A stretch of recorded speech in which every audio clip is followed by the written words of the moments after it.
आप देख रहे हैं वार्ता 24। आज हम आपको एक धार्मिक यात्रा पर ले जाएंगे। विश्व प्रसिद्ध पुरी की जगन्नाथ रथ यात्रा। जगन्नाथ रथ यात्रा का हिंदू धर्म में विशेष महत्व है। इस रथ यात्रा का आयोजन प्रतिवर्ष उड़ीसा के जगन्नाथ मंदिर से होता है।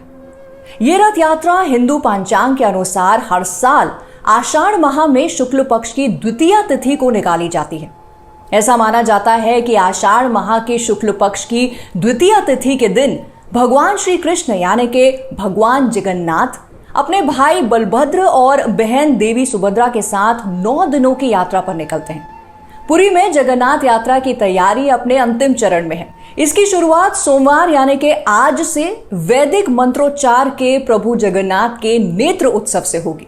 इस मौके पर जगन्नाथ, बलभद्र और देवी सुभद्रा के अलौकिक दर्शन होंगे। मंगलवार को प्रभु जगन्नाथ रथ पर सवार होकर गुंडीचा मंदिर के लिए प्रस्थान करेंगे। इस दौरान प्रशासन को 25 लाख लोगों के आने की उम्मीद है और इसीलिए 170 प्लाटून पुलिस बल तैनात किए जाएंगे। पूरे शहर को 14 जोन और 29 सेक्टर में बांटा गया है।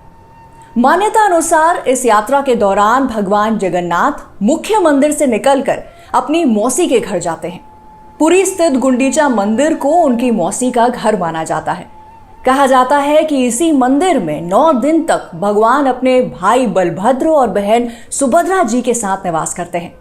पंडित श्री माधव चंद्र महापात्रा जी ने हमें बताया कि वास्तव में गुंडीचा मंदिर में ही भगवान जगन्नाथ जी का अवतरण हुआ था और ये उनका जन्मस्थल माना जाता है। रथ यात्रा के दौरान भगवान जगन्नाथ, भाई बलभद्र और बहन सुभद्रा की मूर्तियों को 3 अलग अलग दिव्य रथों पर रखकर नगर भ्रमण कराया जाता है।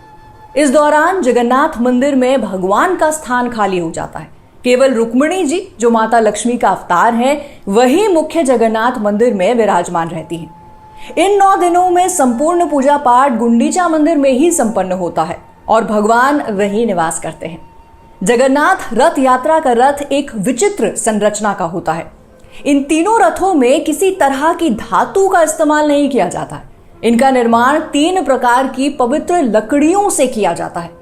रथ का निर्माण कार्य अक्षय तृतीया से शुरू हो जाता है। भगवान जगन्नाथ का रथ 16 पहियों का होता है।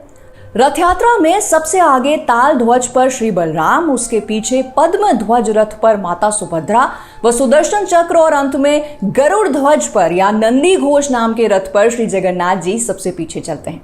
ताल ध्वज रथ 65 फीट लंबा, 64 फीट चौड़ा और 45 फीट ऊंचा होता है। इसमें 7 फीट व्यास के 17 पहिए लगे होते हैं। बलभद्र जी का रथ ताल ध्वज और सुभद्रा जी के रथ जगन्नाथ जी के रथ से छोटे होते हैं।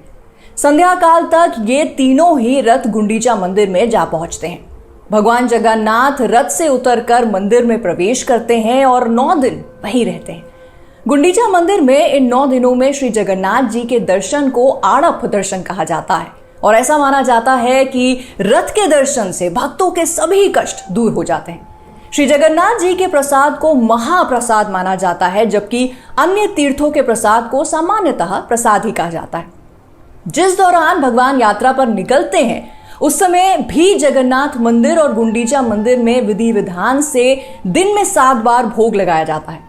पंडित श्री माधव चंद्र महापात्रा जी ने ये बताया कि जिस दौरान भगवान जगन्नाथ मुख्य मंदिर में माता लक्ष्मी को अकेला छोड़कर अपने भाई और बहन के साथ गुंडीचा मंदिर जाते हैं, उसी दौरान माता लक्ष्मी रुष्ट हो जाती हैं।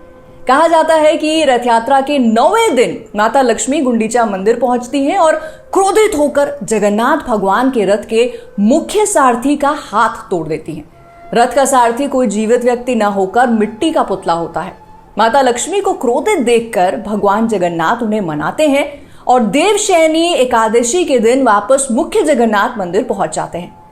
मेरी भी बड़ी इच्छा है कि रथ यात्रा में मुझे शामिल होने का मौका मिले, पर कहते हैं ना, जिसको बुलावा आता है वही इसमें शामिल हो सकता है। तो मेरी प्रभु जगन्नाथ जी से प्रार्थना है कि मुझे जल्द ही दर्शन का सुअवसर दे। आप सभी को भी रथ यात्रा की शुभकामनाओं के साथ जय जगन्नाथ जी। कृपया हमारे चैनल से जुड़े रहें। नमस्कार। आप देख रहे हैं वार्ता 24।